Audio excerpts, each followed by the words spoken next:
पढ़ेंगे future indefinite tense के बारे में। फ्यूचर मतलब हम सिंपली जान जाएंगे यह काम, इसमें जो भी काम होंगे वह कहाँ होंगे, भविष्य में होने वाले होंगे, यानी कि अभी हुआ नहीं है ना तो हो रहा है, वह भविष्य में होगा। कहाँ होगा, भविष्य में होगा। ठीक है, अगर इसका पहचान हम कैसे जानेंगे, यह फ्यूचर इंडेफिनिट टेंस है, हम कैसे जानेंगे यह भाई फ्यूचर इंडेफिनिट टेंस है या प्रेजेंट इंडेफिनिट टेंस है, आखिर में इसका पहचान तो होना चाहिए। ठीक है, तो अगर लास्ट में गा आ रहा है, क्या आ रहा है, गा आ रहा है, गी आ रहे हैं, गे आ रहे हैं, तो वाक्य के लास्ट में अगर गा गी गे आ जा रहे हैं तो वह क्या होंगे, फ्यूचर इंडेफिनिट टेंस होंगे। क्या होंगे, फ्यूचर इंडेफिनिट। लास्ट में क्या आई भाई, गा गी गे आ जाए तो क्या होगा, फ्यूचर इंडेफिनिट टेंस होंगे। क्या होंगे भाई, फ्यूचर इंडेफिनिट टेंस होंगे। ठीक है, अब देखिए एक लाइन में इसका आंसर हम कैसे दें। अगर कोई पूछ लिया फ्यूचर इंडेफिनिट टेंस का पहचान बताएं, तो आपको यही बता देना है जो काम भविष्य में हो वह क्या होंगे, फ्यूचर इंडेफिनिट टेंस होंगे। अगर कोई काम भविष्य में होता है तो वह उसके लिए हम फ्यूचर इंडेफिनिट टेंस का यूज करते हैं। एक लाइन में आंसर, जो काम भविष्य में होता है उसके लिए किसका यूज करते हैं, फ्यूचर इंडेफिनिट टेंस का यूज करते हैं। किसका यूज करते हैं, फ्यूचर इंडेफिनिट टेंस का यूज करते हैं। इसका फार्मूला या स्ट्रक्चर क्या होता है, ठीक है, इसका फार्मूला होता है सब्जेक्ट होता है प्लस शैल या will plus V1 plus object होता है। ठीक है, फार्मूला क्या होता है, सब्जेक्ट प्लस शैल या will plus V1 plus object होंगे। ठीक है, सब्जेक्ट क्या होता है, जो काम करता है वह क्या होता है, सब्जेक्ट होता है। वर्ब क्या होता है, जो मतलब जो जिसके द्वारा काम होता है वह क्या होता है, सब्जेक्ट होता है। वर्ब क्या होता है, जो काम को करता है, यानी कि जो काम सब्जेक्ट करता है वही क्या होता है, वर्ब होता है। जो काम सब्जेक्ट करता है वही क्या होता है, वर्ब होता है। जैसे एग्जांपल में मैं पढ़ा रहा हूं, क्या कर रहा हूं, मैं पढ़ा रहा हूं, मैं क्या हुआ, सब्जेक्ट हुआ। लेकिन पढ़ाने का मैं क्या कर रहा हूं, में सब्जेक्ट मैं ही हुआ, तो मैं कौन सा काम कर रहा हूं, पढ़ाने का काम कर रहा हूं, तो यह क्या हुआ, वर्ब हुआ। और ऑब्जेक्ट क्या होता है, जो सब्जेक्ट के एक्शन के इफेक्ट को रिसीव करता है वह क्या होता है, ऑब्जेक्ट होता है। जैसे मैं, यानी कि सब्जेक्ट के काम के प्रभाव को रिसीव करता है, यानी कि जो प्रभाव को रिसीव, सिंपली जो प्रभाव को रिसीव करता है, यानी कि जो प्रभाव को लेता है। जैसे मैं पेन को तोड़ रहा हूं, क्या कर रहा हूं, मैं कौन पेन को तोड़ रहा है, सब्जेक्ट तोड़ रहा है। तो सब्जेक्ट कौन हुआ, मैं पेन को तोड़ रहा हूं। प्रभाव किस पर पड़ रहा है, पेन पर, तो पेन क्या हुआ, ऑब्जेक्ट हुआ। यानी कि जो प्रभाव को रिसीव करता है, जो प्रभाव को लेता है वह क्या हुआ, ऑब्जेक्ट हुआ। क्या हुआ, ऑब्जेक्ट हुआ। अब चलिए रूल इसका पढ़ते हैं, रूल रेगुलेशन पढ़ते हैं। सिंगुलर सब्जेक्ट के साथ किसका यूज करते हैं, विल का यूज करते हैं। सिंगुलर सब्जेक्ट के साथ किसका यूज करते हैं, विल का यूज करते हैं। अब सिंगुलर सब्जेक्ट क्या होता है, जैसे ही हो गया, सी हो गया, इट आ गया और या किसी का नाम आ गया, तो हम किसका यूज करेंगे, विल का यूज करेंगे। किसका यूज करेंगे, विल का यूज करेंगे।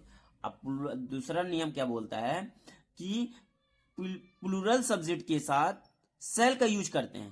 प्लूरल सब्जेक्ट क्या होता है भाई, दे हो गया, वी हो गया, आई हो गया, यू हो गया, ये सब जब आ जाएंगे तो किसका यूज करना है, सेल का यूज करना। किसका यूज करना है, सेल का यूज करना। किसका यूज करना है, सेल का यूज करना है। अब देखिए, अब हम क्या करेंगे, स्ट्रक्चर के हिसाब से इस क्वेश्चन को सॉल्व करेंगे। कुछ एग्जाम्पल है उसको हम सॉल्व करेंगे। ठीक है, जैसे कुछ एग्जाम्पल है, वह तुम्हें पैसा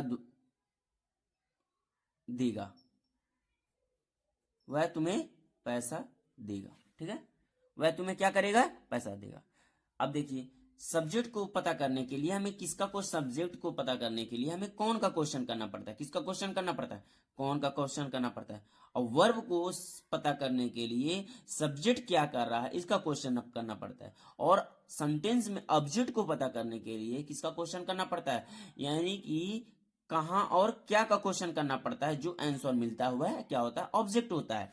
जैसे चलिए हम इस एग्जांपल से हम समझते हैं, वह तुम्हें पैसा देगा।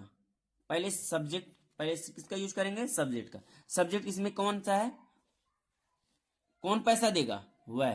कौन मने वह, ही मने वह। उसके बाद ही के साथ किसका यूज करेंगे, विल का यूज करेंगे। किसका यूज करेंगे, विल का। कौन माने देना, वह क्या देगा, यानी कि सब्जेक्ट काम कर रहा है, देने का काम कर रहा है। यानी कि सब्जेक्ट क्या कर रहा है, क्या कौन सा काम कर रहा है, देने का काम कर रहा है। उसके बाद V1 यूज करेंगे, किसका यूज करेंगे, V1। V1 क्या है, V1 कैसे पता करें कि सब्जेक्ट क्या कर रहा है, पैसा देने का काम कर रहा है। कौन माने देना, गिव माने देना, गिव। उसके बाद ऑब्जेक्ट, उसके बाद ऑब्जेक्ट। ऑब्जेक्ट इसमें कैसे पता करें, ही विल गिव, क्या देगा, मनी। क्या देगा, हमने बोला ना क्या और कहाँ का क्वेश्चन करना पड़ता है ऑब्जेक्ट को पता करने के लिए। क्या देगा, मनी। किसे देगा, ऑफ यू, तुम्हें। ठीक। अब देखो, पहले हम क्या लिखना पड़ेगा, सब्जेक्ट। सब्जेक्ट वे लोग, कौन माने वे लोग, दे, दे माने वे लोग, वे लोग वे सब। उसके दे के साथ किसका यूज करना है, शैल का यूज करना है।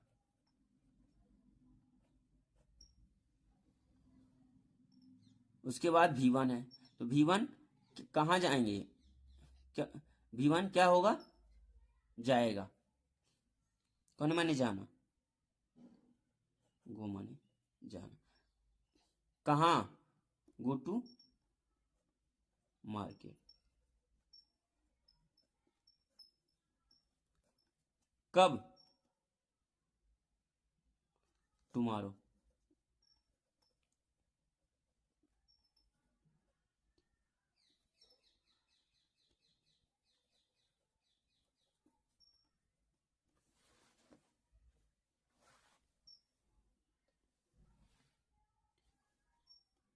TOMMORRO, ठीक, टुमारो।